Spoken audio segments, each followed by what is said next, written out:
Ano ho bang importansya, Sen? Yung punto na yon, kung ang isang tao ay merong sapat na kabatiran sa aspetong legal, yung binabanggit po yung pinapaliwanag yung kaibahan ng dalawang yon. Kasi meron siyang background na legal o kaya Opo. mapagbasa siya Opo. na alam niya na yung special provision will always prevail over a general law. Special provision po yun, no? Kakalimutan niya Opo. yung debate sa Section 24. Papayag siya na gamitin namin yung 136. Oho. Yung Section 136, pinapayagan naming i-amend. Ayun. Oo, i-amend. Gamit yon na hindi naman gagaling sa komite. Opo. So, di maliwanag na sana. Kaya lang, ang problema namin, bakit ayaw nila na i-take up namin on the floor? Oho. Samantalang, ang plenary, Jen, ay supreme. Opo. Siya yung ibabaw ng lahat. Higit na kasi lahat na yun eh. Kahit na pagsama-samahin namin ang kapangyarihan ng lahat ng komite sa Senado, hindi pa rin sila po pwede kung plenary ang magsasalita. Buong Senado po kasi pag Ang plenaryo. totoo nun, Kuya Benny, alam mo rin to, pwede namin i-suspend nga yung rules eh. Pag sinabi ng plenary, pag pumayag kami lahat eh. Oho. Yun ang hindi nila makuhang masyado. So, pumayag na kayo kanyang, i-discuss lang natin, i-take up lang natin. Ayaw nila. Oho. Bakit daw nagmamadali? O, may nagsabi ng railroading dito. Oo nga. Para daw sinasakal nyo raw sila. Ano? Mayroon pa iba na parang meron ba kayong gustong habulin na kaya nyo gustong pagpasyahan ka agad dyan? Yun nga, yun ang medyo nakakalungkot doon, Jen. Kung ano-ano ng mga senaryo ang sinabi, samantalang pwede naman nilang kilalanin, ang plenary is in perfect position Oho. to take it up on the floor. Ayun. Ngayon, kung ayaw po ninyo kanya, pagbutuhin natin. Ganito kasi, so nag-motion si SP Alan, Cayetano, opo. sabi niya. Madam President, sabi niya kasi ang nakatayo doon, kung siya yung nasa baba, Senadora yung Loren. Pro tempore. pro tempore. Opo. Madam President, sabi niya, I move that we take up the motion of Senator Marcoleta on the floor. As a matter of fact, he is ready to defend it. Yes.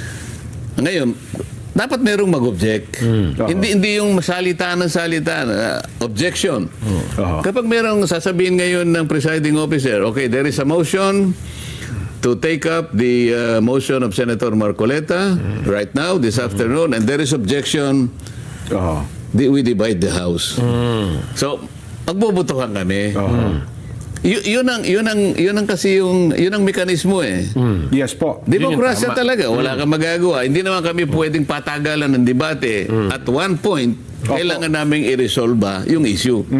So magbubutuhan. Alam nila na minority sila. Opo. So wala silang tigil kung hindi banat ng banat para hindi namin mapag-usapan on the floor. Ayun. Ano ang problema? Ba't ayun yung pag-usapan? Pag-uusapan pa lang eh.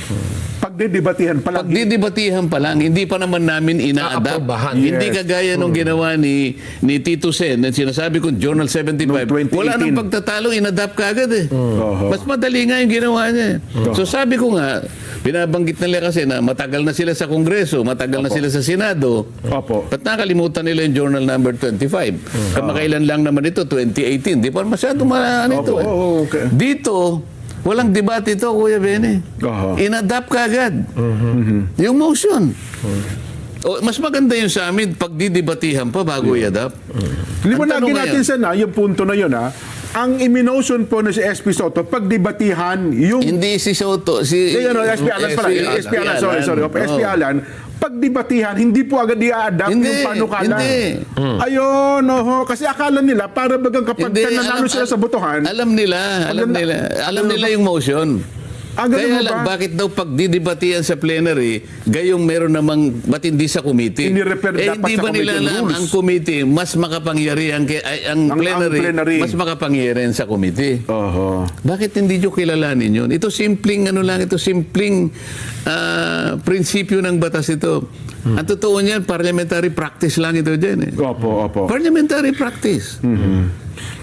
Pumayag kayong maging kasama sa Senado. Oho. Alam ninyo dapat ano yung mga basic rules of Yes po. parliamentary procedures. Wag na yung pangbatas talaga.